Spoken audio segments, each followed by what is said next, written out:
মোদির সঙ্গে বৈঠকে হাসিনাকে ফেরতের বিষয় তুললেন ইউনূস। নির্বাচনের মাধ্যমে বাংলাদেশে গণতন্ত্র দেখতে চায় ভারত। দুনেতার বৈঠকের ফলে দুদেশের সম্পর্কে বরফ গলা শুরু করবে মন্তব্য বিশেষজ্ঞদের। সম্পর্ক হওয়া উচিত রাষ্ট্রের সঙ্গে। আমার মনে হয় এই মিটিং এর মাধ্যমে অ্যাটলিস্ট যে প্রক্রিয়াটা যে আরম্ভ হলো, যে কথাবার্তাগুলো আরম্ভ হলো, দ্যাট ইটসেলফ ইজ পজিটিভ।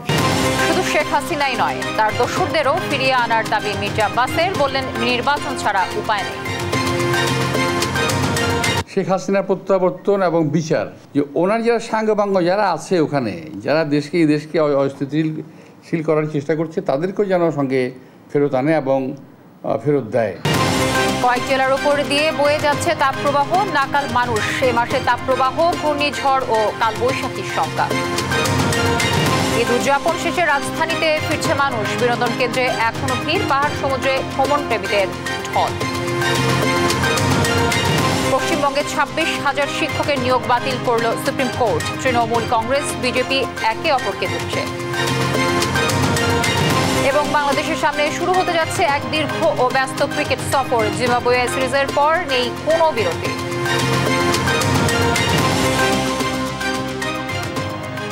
আমন্ত্রণ সংবাদ সন্ধ্যায় শুনছিলেন শিরোনামগুলো। সঙ্গে রয়েছে আমি তানজিয়া জুথি।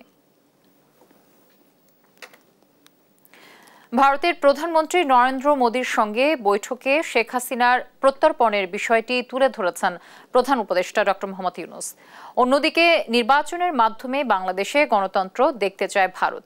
ডক্টর ইউনূসের দায়িত্ব গ্রহণের পর প্রথমবারের মতো অনুষ্ঠিত হল দুই নেতার মধ্যে বৈঠক। ব্রিফিংয়ে প্রধান উপদেষ্টার প্রেস সচিব শফিকুল আলম বলেন, পারস্পরিক স্বার্থ সংশ্লিষ্ট একাধিক ইস্যুতে দুদেশের সরকার প্রধানের মধ্যে আলোচনা হয়েছে। আলাদা ব্রিফিংয়ে ভারতের পররাষ্ট্র সচিব বিক্রম মিস্ত্রি গণতন্ত্রে নিয়মিত ও অন্তর্ভুক্তিমূলক নির্বাচন জরুরি নরেন্দ্র মোদির এ দর্শন তুলে ধরেন। বিস্তারিত মোহাম্মদ সাকিবের রিপোর্ট থাকছে। ব্যাংককে অনুষ্ঠিত বঙ্গোপসাগরীয় দেশগুলোর আঞ্চলিক সহযোগিতা জোট বিমস্টেকের শীর্ষ সম্মেলনে ব্যস্ত সময় পার করছেন প্রধান উপদেষ্টা ডক্টর মোহাম্মদ ইউনূস। বিমস্টেক সম্মেলনের ফাঁকে দ্বিপক্ষীয় বৈঠকে বসেন বাংলাদেশের প্রধান উপদেষ্টা ডক্টর মোহাম্মদ ইউনূস ও ভারতের প্রধানমন্ত্রী নরেন্দ্র মোদি। আধা ঘন্টারও বেশি সময় ধরে তারা পারস্পরিক স্বার্থ সংশ্লিষ্ট একাধিক ইস্যুতে কথা বলেন। দুদেশের সরকার প্রধানের মধ্যে অনুষ্ঠিত বৈঠকটি অত্যন্ত গঠনমূলক ও ফলপ্রসূ হয়েছে বলে মন্তব্য করেন প্রেস সচিব শফিকুল আলম। তিনি আরো বলেন, শেখ হাসিনার প্রত্যর্পণ সহ পারস্পরিক স্বার্থ সংশ্লিষ্ট একাধিক ইস্যুতে আলোচনা হয়েছে। আমাদের যেগুলো স্বার্থ সংশ্লিষ্ট যতগুলো বিষয় ছিল, সবগুলো বিষয়ই আমাদের চিফ অ্যাডভাইজার মহোদয় সেই মিটিংয়ে বলেছেন। যেমন শেখ হাসিনার প্রত্যর্পণ বিষয়ে কথা হয়েছে। শেখ হাসিনা যে ওইখানে বসে অনেক ধরনের ইনসেন্ডিয়ারি কমেন্ট করছেন, সেগুলো বিষয়ে কথা হচ্ছে। তারপরে বর্ডার কিলিং নিয়ে কথা হয়েছে। আমাদের দুই দেশের মধ্যে যে গাঞ্জেস ওয়াটার ট্রিটিটা, আপনি জানেন যে নতুন করে এটার এক্সপায়ার হয়েছে, নতুন করে ট্রিটিটা হওয়ার আবার কথা হচ্ছে, এবং তিস্তা ওয়াটার, এগুলো সবগুলো নিয়েই কথাবার্তা হয়েছে। আমি বলবো যে মিটিংটা খুবই কনস্ট্রাকটিভ, প্রোডাক্টিভ এবং ফ্রুটফুল হয়েছে। পরে এক সংবাদ সম্মেলনে কথা বলেন ভারতের পররাষ্ট্র সচিব বিক্রম মিস্ত্রি।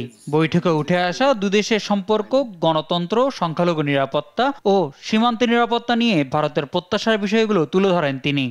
Prime Minister reiterated India's support প্রধানমন্ত্রী নরেন্দ্র মোদী ডক্টর ইউনূসের কাছে গণতান্ত্রিক ও স্থিতিশীল বাংলাদেশের প্রত্যাশা ব্যক্ত করেন। পাশাপাশি বাংলাদেশের সঙ্গে ইতিবাচক ও গঠনমূলক সম্পর্কের উপর জোর দেন। এছাড়া সীমান্ত সুরক্ষায় অনুপ্রবেশ বন্ধে আইনের কঠোর প্রয়োগ ও সংখ্যালঘু, বিশেষ করে হিন্দুদের নিরাপত্তায় বাংলাদেশের কার্যকর পদক্ষেপের প্রত্যাশা ব্যক্ত করেন তিনি। বৈঠক শেষে নরেন্দ্র মোদীকে একটি আলোকচিত্র উপহার দেন ডক্টর ইউনূস। আলোকচিত্রে দেখা যায় 2015 সালে মুম্বাইয়ে অনুষ্ঠিত ভারতীয় বিজ্ঞান কংগ্রেসে দেশটির প্রধানমন্ত্রী নরেন্দ্র মোদী ডক্টর মোহাম্মদ ইউনূসকে স্বর্ণপদক প্রদান করছেন। মোহাম্মদ সাকিব, দেশ টিভি। টেকসই উন্নয়নের লক্ষ্যে একজোট হয়ে কাজ করতে প্রতিশ্রুতিবদ্ধ বঙ্গোপসাগরীয় অঞ্চলের 7টি দেশ। এর মধ্যেই আগামী 2 বছরের জন্য বিমস্টেকের নেতৃত্ব দিতে চলেছে বাংলাদেশ। প্রধান উপদেষ্টা ডক্টর ইউনূসের হাতে ক্ষমতা হস্তান্তরের মধ্য দিয়ে উৎসব মুখর পরিবেশে পর্দা নামে 6ষ্ঠ বিমস্টেক সম্মেলনের। নীরব দাসের রিপোর্ট। শুক্রবার থাইল্যান্ডের রাজধানী ব্যাংককে অনুষ্ঠিত হয় বিমস্টেকের শীর্ষ সম্মেলন অগ্রগতি।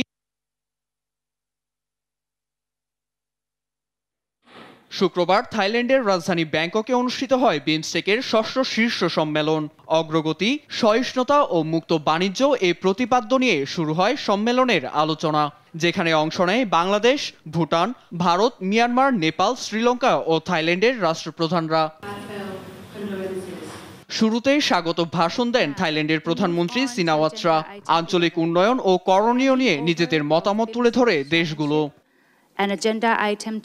সম্মেলনে টেকসই উন্নয়নের কথা বলেন প্রধান উপদেষ্টা ডক্টর মোহাম্মদ ইউনূস। তরুণদের উদ্যোক্তা হওয়ার আহ্বান জানান। বলেন, বাংলাদেশের প্রয়োজনীয় সংস্কার শেষে নির্ধারিত সময়ে জাতীয় নির্বাচন দেবে তার সরকার। সম্মেলনে ইন্ডিয়ান ওশেন রিম অ্যাসোসিয়েশন এবং United Nation Office on Drug and ক্রাইমের সঙ্গে অংশীদারত্ব নিয়ে সমঝোতা স্মারক সই করে দেশগুলো। সম্মেলনে আরও প্রাধান্য পায় ব্যাংকক ভিশন 2030। প্রধান উপদেষ্টা ডক্টর ইউনূসের বিখ্যাত 30 নিয়েও চলে আলোচনা। এছাড়া 7 সিস্টার্সের কথা ফের তুলে ধরেন ভারতের প্রধানমন্ত্রী নরেন্দ্র মোদী। ভারতের পর প্রধান উপদেষ্টা ডক্টর মোহাম্মদ ইউনূস থাইল্যান্ডের প্রধানমন্ত্রী সিনাওয়াত্রার সঙ্গে দ্বিপাক্ষীয় বৈঠক করেন। এই সময় দুর্নীতির বিরুদ্ধে যৌথ লড়াইয়ে আন্তর্জাতিক সহযোগিতা জোরদারেও সমঝোতা স্মারক সই হয়। এছাড়াও আসিয়ানে বাংলাদেশের যোগদানে সমর্থন দিতে থাইল্যান্ডের বিশিষ্ট ব্যক্তিদের প্রতি আহ্বান জানানো হয়। সাইডলাইনে শ্রীলঙ্কার প্রধানমন্ত্রী ও ভুটানের প্রধানমন্ত্রীর সঙ্গেও বৈঠক করেন ডক্টর ইউনূস। এরপর থাইল্যান্ডের প্রধানমন্ত্রী সিনাওয়াত্রা ডক্টর ইউনূসের কাছে দায়িত্ব বুঝিয়ে দেন। এর মধ্য দিয়েই উৎসবমুখর পরিবেশে পর্দা নামে ষষ্ঠ বিমস্টেক সম্মেলনের। নীরব দাস, নিউজ ডেস্ক, দেশ টিভি। থাইল্যান্ডে ডক্টর ইউনূসের ও নরেন্দ্র মোদীর মধ্যে বৈঠক হওয়ায় বাংলাদেশ ভারতের সম্পর্কের বরফ গলতে শুরু করবে বলে মনে করছেন আন্তর্জাতিক সম্পর্ক বিশ্লেষকরা। প্রতিবেশী দুদেশের সম্পর্ক সরকারের সঙ্গে নয়, বরং রাষ্ট্রের সঙ্গে রাষ্ট্রের হওয়া উচিত বলেও মত তাদের। ভারত বাংলাদেশ রাষ্ট্রপ্রধানের বৈঠক নিয়ে এমনটাই অভিমত তাদের। তৌফিক মাহমুদ মুন্নার বিশেষ রিপোর্টটি দেব আমরা। ছাত্র জনতার গণ অভ্যুত্থানের মুখে গত বছরের 5 আগস্ট পতন হয় আওয়ামী লীগের সরকারের। ভারতে আশ্রয় নেয় সাবেক প্রধানমন্ত্রী শেখ হাসিনা। ভারত শেখ হাসিনাকে আশ্রয় দেওয়া এবং ভারতে বসে উস্কানিমূলক বক্তব্য রাখায় দুদেশের সম্পর্কে টানাপোড়েন দেখা দেয়। সম্পর্কে টানাপোড়েনের মধ্যে থাইল্যান্ডের রাজধানী ব্যাংককে শুরু হয় বিমস্টেক সম্মেলন। এই সম্মেলনকে ছাপিয়ে আলোচনায় ছিল ডক্টর মোহাম্মদ ইউনূসের সঙ্গে নরেন্দ্র মোদীর বৈঠক। শুক্রবার সম্মেলনের ফাঁকে প্রথমবারের মতো দ্বিপক্ষীয় বৈঠক করেন দুই দেশের সরকার প্রধান। ডক্টর মোহাম্মদ ইউনূস দায়িত্ব নেওয়ার পর বেশ কয়েকটি গুরুত্বপূর্ণ সফর ও বৈঠক অংশ নিলেও প্রতিবেশী দেশের প্রধানমন্ত্রী মোদীর সঙ্গে এটাই তার প্রথম বৈঠক। প্রায় 8 ঘন্টা ধরে চলে এই বৈঠক। যদিও বৃহস্পতিবার সন্ধ্যায় সম্মেলনে নৈশভোজে দুই নেতার সাক্ষাৎ ও কুশল বিনিময় হয়। দুই দেশের সরকার প্রধানের এই বৈঠককে ফলপ্রসূ হিসেবে দেখছেন সাবেক কূটনীতিকরা। তারা বলছেন এর মাধ্যমে পারস্পরিক সম্পর্ক নতুন করে জোরদার হবে। প্রফেসর ইউনূসের সঙ্গে প্রাইম মিনিস্টার নরেন্দ্র মোদী, ইন্ডিয়ার প্রাইম মিনিস্টার, এটা বাই ইটসেলফ এটা হচ্ছে একটা সাকসেস। কারণ আমরা ঠিক বুঝতে পারছিলাম না, ইন্ডিয়ার কাছ থেকে খুব রেসপন্ড পাচ্ছিলাম না। প্রফেসর ইউনূস তো অনেক আগের থেকে বলছে যে সে দেখা করছে। ইভেন আমার মনে হয় এই মিটিংয়ের মাধ্যমে অ্যাটলিস্ট যে প্রক্রিয়াটা যে আরম্ভ হলো, যে কথাবার্তাগুলো আরম্ভ হলো, that it self is positive. সেটাকেই আমি সেভাবে দেখছি। যেটা মনে হচ্ছিল, মানে দেখেন, এটা কিন্তু আনস্কেজুল মিটিং। গত রাত পর্যন্ত আমরা জানতাম যে মিটিং হচ্ছে না, এজেন্ডায় ছিল না, কিন্তু হঠাৎ করে যে মিটিং হলো সেটাই তো একটা পজিটিভ জায়গা না? সরকারের সঙ্গে নয়, বরং প্রতিবেশী দুই দেশের সম্পর্ক রাষ্ট্রকেন্দ্রিক হওয়া উচিত জানিয়ে বিশেষজ্ঞরা বলেন নরেন্দ্র মোদীর সঙ্গে বৈঠকে বাংলাদেশের জন্য সাফল্য বয়ে আনবে। এত বড় একটা অভ্যুত্থান হলো, that itself is testament to the fact that এগুলো বাংলাদেশের জনগণ স্বীকার করে নেয়নি, মেনে নেয়নি। এটা তো ভারতের জন্য একটা ওয়েক আপ কল হওয়া দরকার। এবং এটা কখনোই আপনি সরকার কেন্দ্রিক সম্পর্ক করতে পারেন না, আর সবসময় এটা রাষ্ট্রকেন্দ্রিক হতে হয়। এবং আমার মনে হয় ধরেন ভারতে কি সরকার পরিবর্তন হয় না? আমরা তো সবগুলোকে মেনে নিই। ভারতেরও সেই জিনিসটা বাংলাদেশের ব্যাপারে মেনে নেওয়া দরকার। আমাদের নতুনভাবে চিন্তা করতে হবে, নতুনভাবে চিন্তা হচ্ছে যে বাংলাদেশ সরকার আসবে যাবে, কিন্তু রাষ্ট্র হচ্ছে সবচেয়ে গুরুত্বপূর্ণ। তো আমরা কোন সরকার চলে গেছে এটা নিয়ে কান্নাকাটি না করে, আর আমাদের নেবারদের উচিত না এটা সত্যিকার কোনো গণতান্ত্রিক দেশে অন্য দেশের কি পরিবর্তন হয়েছে এটা নিয়ে মাথা খাওয়া হবে না। আমরা এটাই আশা করবো, এটা আমাদের প্রত্যাশা। সীমান্ত হত্যা বন্ধ, তিস্তার পানি বন্টন চুক্তির বাস্তবায়ন সহ দুই দেশের স্বার্থ সংশ্লিষ্ট বিষয় আলোচনার মাধ্যমে সমাধানের পথে এগিয়ে যাওয়ার বিষয়ে গুরুত্ব আরোপ করেন এই দুই আন্তর্জাতিক সম্পর্ক বিশেষজ্ঞ। তৌফিক মাহমুদ মুন্না, দেশ টিভি, ঢাকা। প্রথম ধাপে বাংলাদেশে আশ্রিত ৮ লাখ রোহিঙ্গার মধ্যে 1,80,000 রোহিঙ্গাকে ফিরিয়ে নিতে রাজি হয়েছে মিয়ানমার। শুক্রবার সন্ধ্যায় প্রধান উপদেষ্টা প্রেস উইং থেকে পাঠানো এক বার্তায় এ তথ্য জানানো হয়েছে। জানানো হয়, মিয়ানমার কর্তৃপক্ষ 2018 থেকে 2020 সালের মধ্যে বাংলাদেশ 6টি ধাপে যে 8 লাখ রোহিঙ্গার তালিকা মিয়ানমারকে সরবরাহ করেছিল, সেখান থেকে তারা 1,80,000 রোহিঙ্গাকে মিয়ানমারে প্রত্যাবর্তনের জন্য যোগ্য হিসেবে চিহ্নিত করেছে। প্রেস উইং জানায়, থাইল্যান্ডের রাজধানী ব্যাংককে বিমস্টেক সম্মেলনের সাইড লাইনে এক বৈঠকে প্রধান উপদেষ্টার উচ্চ প্রতিনিধি ডক্টর খলিলুর রহমানকে মিয়ানমারের উপপ্রধানমন্ত্রী ও পররাষ্ট্রমন্ত্রী ইউ থান শ এই সম্মতির কথা জানিয়েছেন। অতিরিক্ত যাচাই বাছাইয়ের জন্য আরো 70,000 রোহিঙ্গার নাম ও ছবি পরীক্ষাধীন বলেও জানিয়েছে প্রেস উইং। মিয়ানমারের পক্ষ থেকে জানানো হয়েছে, মূল তালিকার বাকি 5,50,000 রোহিঙ্গার যাচাই দ্রুততার সঙ্গে সম্পন্ন করা হবে।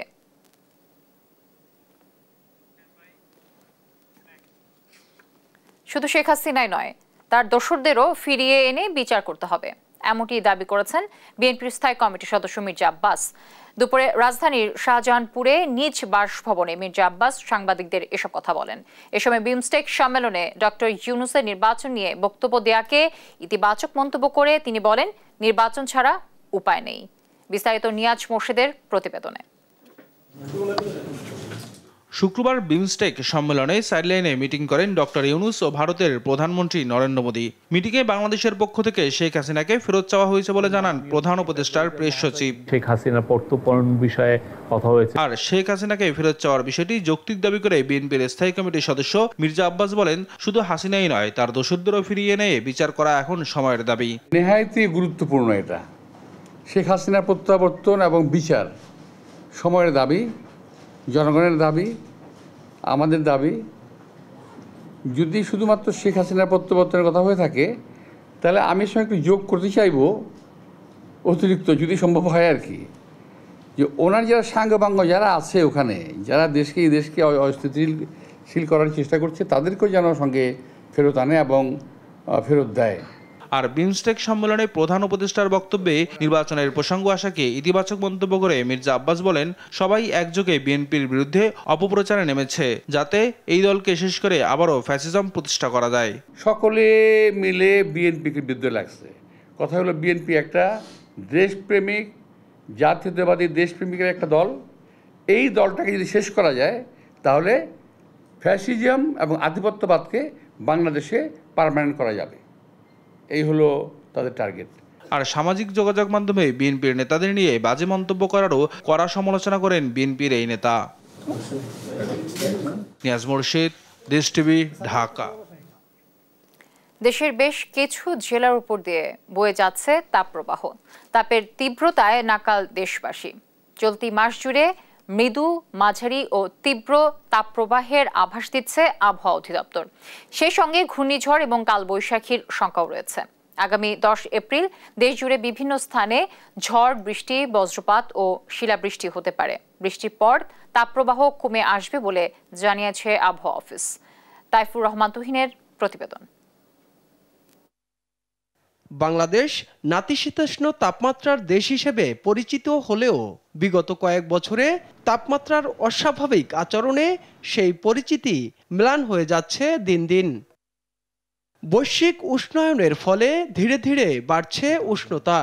প্রতি বছরই গড়ে বৃদ্ধি পাচ্ছে 1 ডিগ্রি সেলসিয়াস তাপমাত্রা। গেল কয়েকদিন প্রখর তাপে হাসপাস জনজীবনে। দেশের 7 বিভাগের উপর দিয়ে বয়ে যাচ্ছে এই তাপপ্রবাহ। গরমে গাটা অনেক গরম হয়ে রয়েছে, এমনিতে অনেক রোদ। গোসল করলাম, শরীরে ঠান্ডা ঠান্ডা লাগতেছে। গরম তো অনেক প্রচুর পরিমাণ, কাজকর্ম নাই গিয়া বুঝেন না। সূর্যের রুদ্র রূপে অস্বস্তিতে জনজীবন, কোথাও মিলছে না স্বস্তি। তীব্র গরম আর জলীয় বাষ্পের আধিক্যে তাপ অনুভূত হচ্ছে বহুগুণ। বাহিরে যে পরিমাণ গরম বাসা, কারণ বাসা এখন মানে আমার হিসাবে একটা মাইক্রো ওভেন টাইপের হয়ে গেছে। প্রচন্ড গরম, ওখানে তো থাকাই যায় না, উপরে চাঙ্গে থাকি, সেরকম গরম। আবহাওয়াবিদরা বলছে বৈশ্বিক উষ্ণতার প্রভাব পড়েছে বাংলাদেশে, ফলে দিন দিন বৃদ্ধি পাচ্ছে তাপমাত্রা। মিথেন গ্যাসের নিঃসরণ বৃদ্ধি পেয়েছে, কার্বন ডাইঅক্সাইড বৃদ্ধি পেয়েছে, শর্ট লাইফ ক্লাইমেট পলিউটেন্টসের পরিমাণ বৃদ্ধি পেয়েছে। এই গ্লোবাল ওয়ার্মিংয়ের কারণে বাংলাদেশেও তার ছোঁয়া লেগেছে। তাপ প্রবাহের ঘনঘটা, তার ব্যক্তিকাল এবং তার যে দিন সংখ্যা ক্রমান্বয়ে বৃদ্ধি পাচ্ছে, এটি একটা অস্বাভাবিক প্রক্রিয়া। আবহাওয়া অধিদপ্তরের তথ্য মতে আগামী সপ্তাহে রয়েছে ঝড়, বজ্রসহ শিলাবৃষ্টির সম্ভাবনা। 1 থেকে 2টি লঘুচাপ এই এপ্রিল মাসে বঙ্গোপসাগরে তৈরি হতে পারে। আশঙ্কা করছি যে এই এপ্রিল মাসে বজ্রঝড়ের ঘনঘটা আগামী 10 তারিখের পর থেকেই দেশের বিভিন্ন অঞ্চলে এইরকম বজ্রঝড়ের তাণ্ডবতা আমরা দেখতে পারি। অপরিকল্পিত নগরায়ন আর শিল্পায়নের ফলে দিন দিন বাড়ছে উষ্ণতা। এই বৈশ্বিক উষ্ণতা মানব সৃষ্ট, তাই এখনই এখান থেকে উত্তরণ ঘটাতে না পারলে আগামীর পৃথিবী হবে শুধু মানুষের জন্যই নয়, জীববৈচিত্র্যের জন্য মহা হুমকির। তাইফুর রহমান তুহিন, দেশ টিভি, ঢাকা। ঈদের ছুটি শেষে কর্মব্যস্ত রাজধানী ঢাকায় ফিরতে শুরু করছে মানুষ। ট্রেন, বাস ও লঞ্চ সব মাধ্যমেই তুলনামূলক স্বস্তিতে ফিরছে যাত্রীরা। তবে সার্ভার জটিলতা ও বেশ কয়েকটি ট্রেনের শিডিউল বিপর্যয়ে ভোগান্তিতে পড়তে হয় যাত্রীদের। আগামীকাল সড়ক ও রেলপথে সর্বোচ্চ চাপ হতে পারে বলে ধারণা সংশ্লিষ্টদের। বিস্তারিত শাহাদাত নিশাদের রিপোর্টে থাকছে। ঈদে প্রিয়জনের সান্নিধ্য শেষে স্বপ্নের এবার ঢাকায় ফেরার পালা। কর্মব্যস্ত রাজধানীতে জীবনের তাগিদে সকাল থেকেই ফিরছে মানুষ। কমলাপুর স্টেশনের ভিড় ছিল চোখে পড়ার মতো। প্রিয়জনের সঙ্গে ঈদের আনন্দ আর স্বস্তিতে সময় মতো ঢাকায় ফেরার কথা জানালেন তারা। আগের চেয়ে অনেক ভালো। বিগত 15 বছর আমরা এরকম পরিবেশ পাই নাই। অনলাইন পরিবেশ খুব ভালো হয়েছে।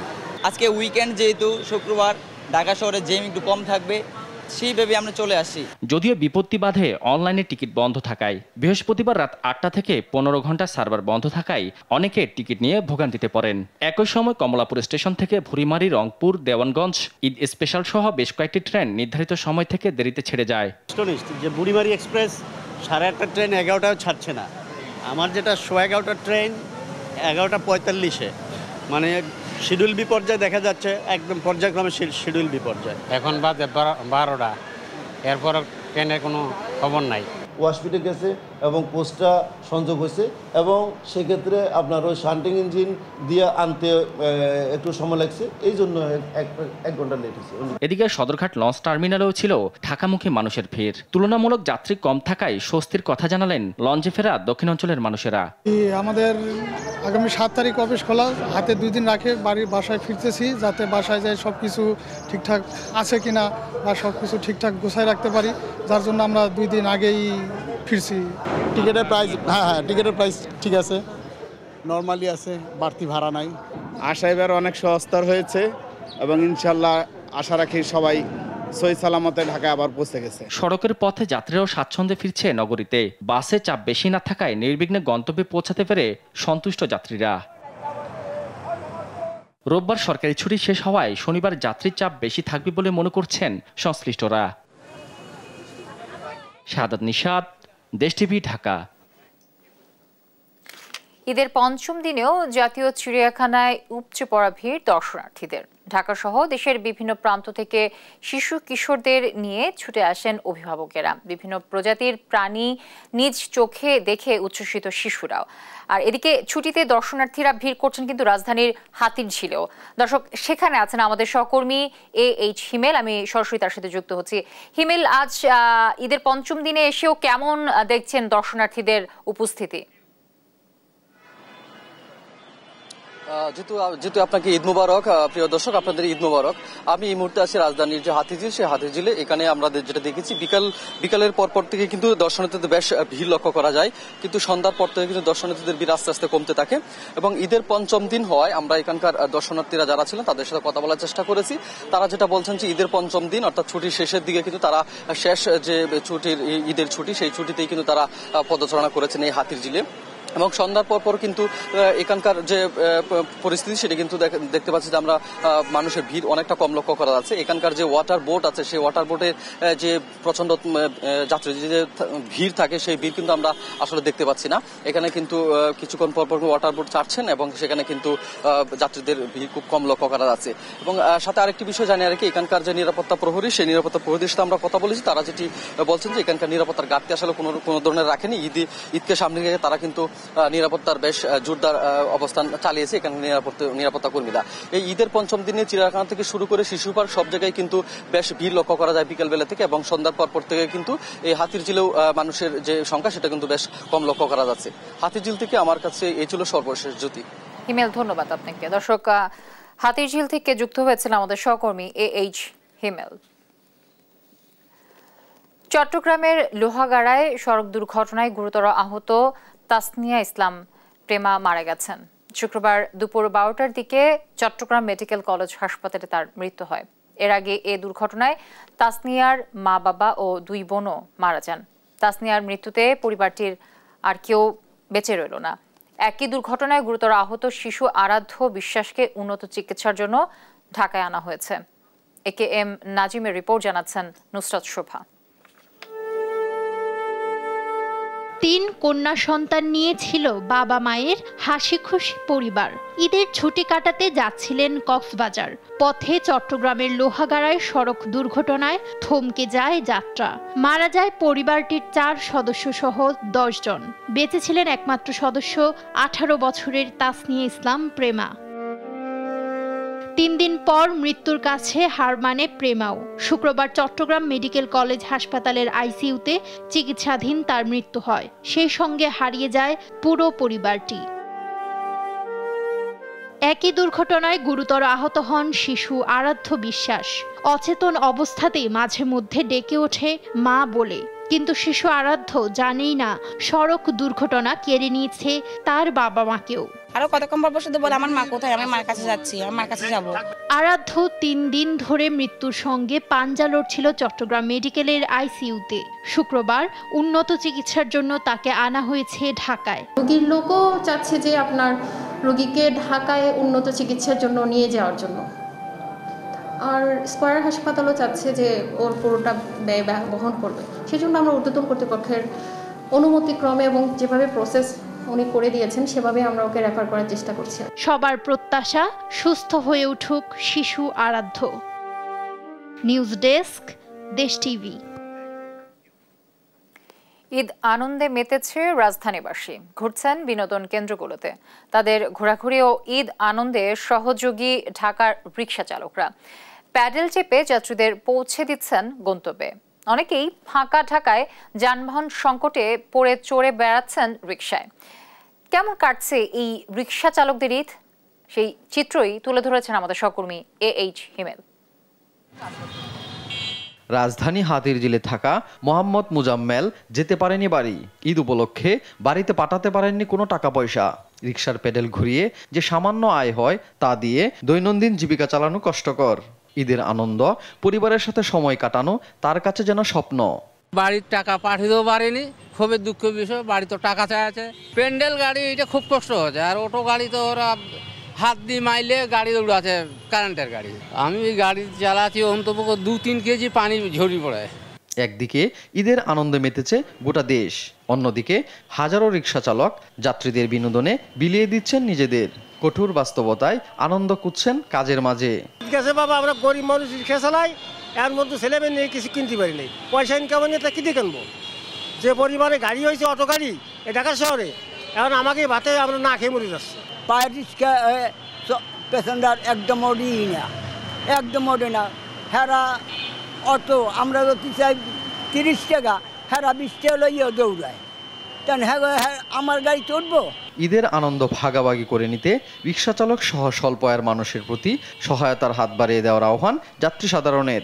আমরা তো কত টাকা কত দিকে নষ্ট করি, সেই জায়গায় যদি ওনাদেরকে 10-20 টাকা বাড়িয়ে দিয়ে বা কিছু দিয়ে যদি আমরা তাদেরকে উপকার করতে পারি, এটা সবার করা উচিত, মন থেকে করা উচিত। যতটুকু সম্ভব তাদেরকে একটা সাপোর্ট দেওয়া উচিত আর্থিকভাবে। ভাড়া ছাড়াও তাদের যদি একটু সাপোর্ট দেওয়া যায়, ওদেরও একটু ঈদটা খুব আনন্দময় হয় বা ওরা একটু খুশি মনে থাকে আর কি। ঢাকা শহরে রয়েছে অসংখ্য রিকশা চালক, যেখানে মৌলিক চাহিদা পূরণে তারা ব্যর্থ, সেখানে ঈদ যেন তাদের কাছে স্বপ্নের মতো। সমাজের কাছে তাদের রয়েছে সুদৃষ্টির প্রত্যাশা। রাজধানী থেকে এইচ হিমেল, দেশ টিভি।